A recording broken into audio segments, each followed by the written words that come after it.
Welcome to another edition of 12.5 Minutes. My name is Jared Kelly, and I'm with my friend and co-host Liz Whitehead.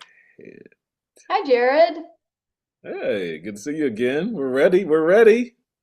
Yeah. Yeah, I've been wanting to talk to you about something in your city. Oh yeah, what's that? The Obama Library. Oh, That's opening. That's near you, right? it, well, yes, it actually is. I live in the city. So Chicago, it's a good conversation. We could do an episode on that. I mean, this is when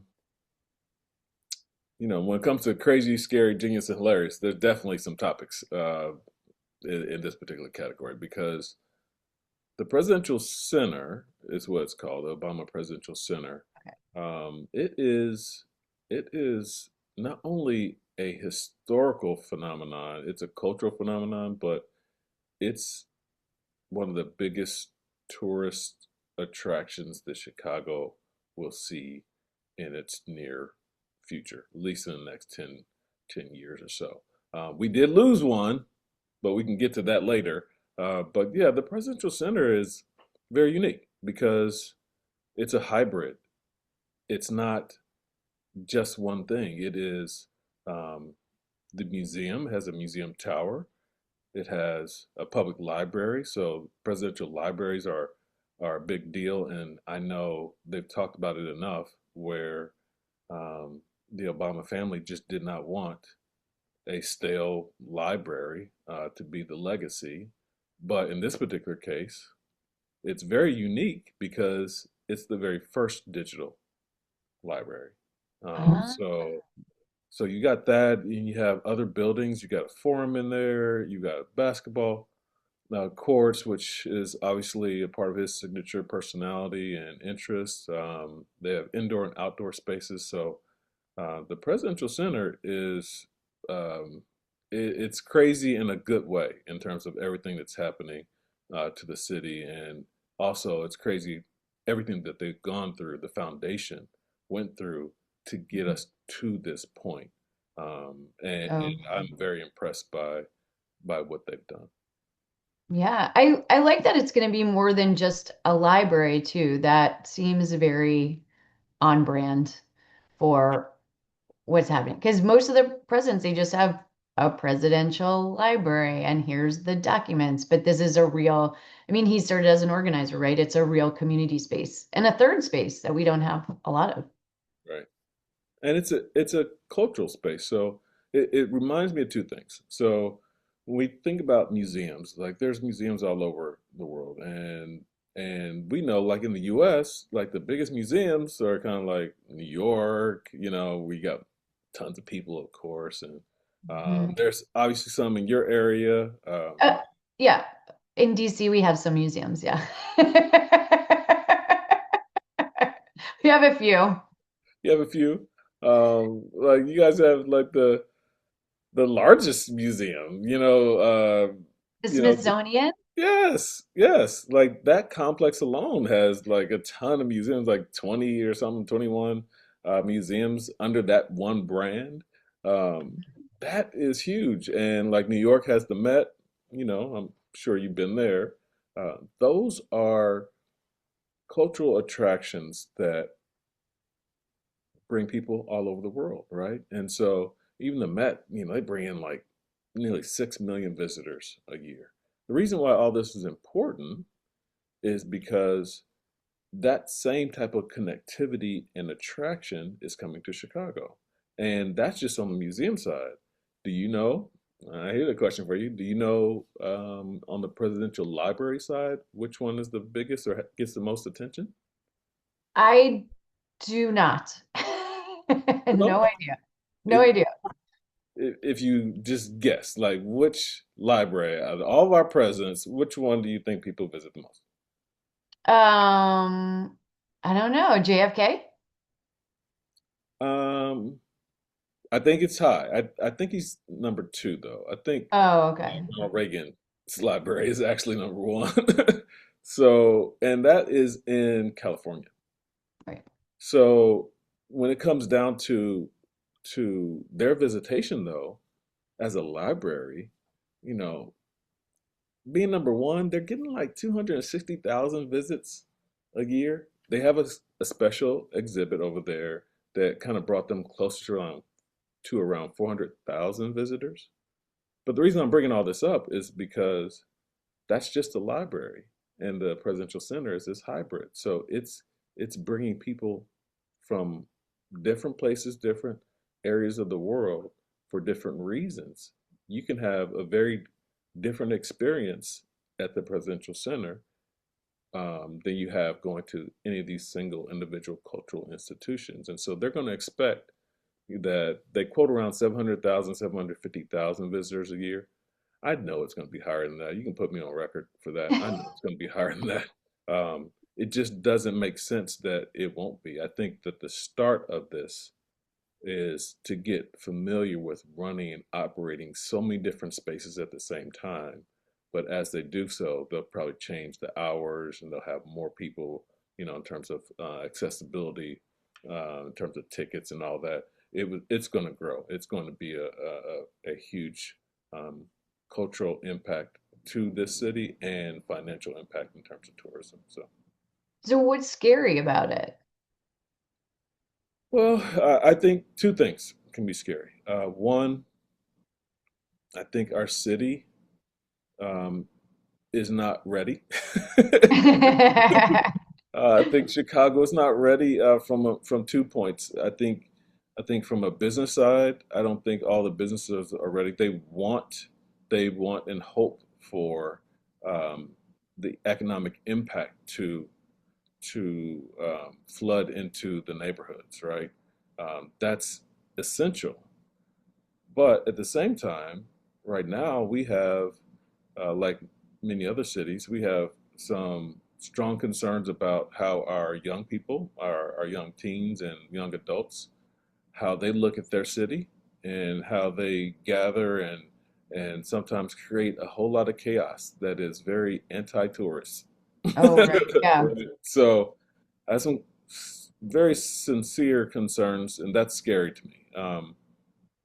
But I also, and I don't know about you, but I also have a little bit concern. I think it's scary to think that um, President 44, being Barack Obama, and President 47, um, They don't get along. woo, there's distinct differences in their personalities. And right now, like, just imagine this. Like, we are in a situation where this United States of ours is celebrating a huge anniversary that we've already joked about that the Brits have laughed at our what, Yeah. 250 years. All right. Uh, okay, so we've been around a long time. But our morale is low right now, I It's think, as a very nation. subdued. I feel Yeah. like the 250th, it's a lot more subdued than It, I and, thought. and it should be because as a citizen, we're under stress and trauma, right? So Yeah. we've got a terrible economy, gas prices out of the highest we've ever seen them, most of us have ever seen. We've got, groceries, completely higher than people are used to paying, while at the same time, jobs being eliminated, AI is here, and that's creating nuances. People got laid off from the government that they thought they had stable jobs, and then all of a sudden, Yeah. gone, right? So you have all these nuances in a city like ours and like yours. Yeah. You have people there on the fringes, right, in terms of economic stability, and now it's just adding more stress, right? So I don't know what 47 is going to do, but I do see that, there's some UFC fights, happening on the White House lawn, and he's definitely trying to get as much attention as he can for his birthday, which is around the same time, right? The That we're going to opening. see 44 in a happy space. Yeah. So we've got fighting on the White House lawn. We've got this takeover of Juneteenth, also with parks. I don't know if you heard about that, but 47 decided that, hey, you know what? I don't think these parks should be open. They shouldn't be free. What? Oh, right. Yeah, I did hear about this. So there, there are. He wants Juneteenth to be a celebration of him, not Juneteenth. so, so to me, all that is the scary and the part that leads to uncertainty. I think it's pretty genius, though, that I've probably heard as much about the presidential center opening as I have about what we're doing for the 250th anniversary. So they've done some pretty genius marketing of it.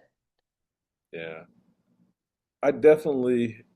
I think I might be much more in tune to the marketing than the average. I mean, obviously, based off of what I do for our company, CEI, but also because it's entertaining. Like he's done some great commercials. But my favorite partnership was his collaboration with Anthony Edwards, who is NBA player out of Minnesota. You know, his uh, I mean, Anthony Edwards already has a great following. He's known as a personality. He has a very distinct communication style that the NBA would like to censor at times. Um, but he is competitive, and he's definitely one to be quoted on his competitive interest. And when he met President Obama during the Olympics, Summer Olympics, that's when it all started. So when they did a commercial together, that backyard competitiveness, you got to check that out if you haven't seen it. Obama's kind of in the middle of an interview, and there's racket going on outside. And he finds out that it's Anthony Edwards in the backyard, shooting hoops. And so that connection was great. They did a fantastic job connecting the NBA All Star Game. So you got millions and millions of eyes across the globe, watching that game and including social. And it's just it was a fantastic collaboration in terms of getting President Obama connected with something he likes, connected with a star, connected with with sports that he enjoys, and then they showed actually clips of the presidential center, during a basketball game, which was very Yeah, cool, you know. yeah. That's cool. Well, and President Obama has always had a really good sense of humor too. He's good in on camera in a way that a lot of leaders come off as stiff and weird. Yeah, yeah, I definitely think that. I mean, it might be a controversial opinion, but I do think he's the most intelligent and the funniest Yeah. president we've ever had combined. Um, and even then, I would say, he did an interview with Stephen Colbert before his show ended. And Colbert came to Chicago and actually did the interview in the space of the Presidential Center. And they had a great, one-on-one conversation. And talking about two very intelligent people, politically savvy on both sides. Um, but it was hilarious. It's hilarious. And Stephen Colbert asked him, you know, uh, about calling him Barack, and and Barack gave him all the green light to do it, and Stephen was just like, can't do it. He President couldn't do Obama, it is. President Obama, it is.